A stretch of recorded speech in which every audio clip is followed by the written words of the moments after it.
नमस्कार, आपण पाहतात ANN न्यूज. पाहूया आजच्या सुपरफास्ट महत्त्वाच्या बातम्या. अकोल्यात अवैध जुगार आणि मटका व्यावसायिकांविरोधात पोलिसांनी मोठी कारवाई केली आहे. ऑपरेशन प्रहार अंतर्गत स्थानिक गुन्हे शाखेने 2 ठिकाणी छापे टाकत एका बादशाह आणि वर्ली मटका खेळणाऱ्या 26 जणांना ताब्यात घेतले असून रोख रकमेसह लाखोंचा मुद्देमाल जप्त केला आहे. अकोल्यात मराठी भाषेचा वापर न करणाऱ्या ऑटो चालकांविरोधात RTOने कारवाई सुरू केली आहे. अग्रसेन चौक परिसरात रिक्षांची तपासणी करून चालकांना नियमांचे पालन करण्याच्या सूचना देण्यात आल्या आहेत. सुधारणा करण्यासाठी चालकांना 1 महिन्याचा नोटीस कालावधी देण्यात आला आहे.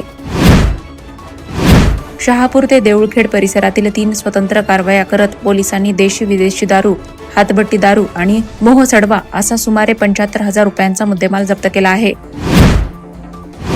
माजी मुख्यमंत्री स्वर्गीय सुधाकरराव नाईक यांच्या जयंतीनिमित्त अकोल्यात जलसंधारण दिन साजरा करण्यात आला. या निमित्त आयोजित महावॉकेथॉन वॉक फॉर वॉटर मध्ये हजारो नागरिक सहभागी झाले.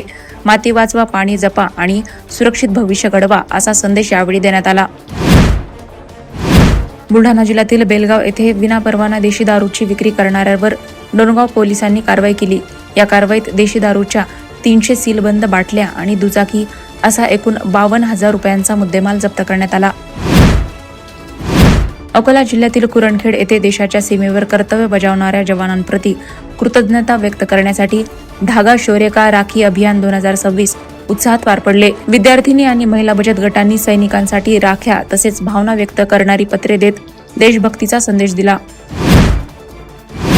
तब्बल 1.5 ते 6 वर्षापासून वीज बिल थकवणाऱ्या बुलढाणा शहरातील ग्राहकांवर महावितरणने धडक कारवाई केली आहे. राऊतवाडी, भिलवाडा परिसर, शिवाजीनगर आणि लगतच्या भागात पोलीस बंदोबस्तात महावितरणच्या पथकाने ही कारवाई केली.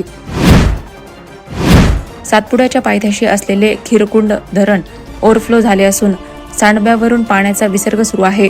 मनमोहक नजारा पाहण्यासाठी पर्यटकांची गर्दी होत आहे. शेती पिकांनाही याचा फायदा होणार आहे.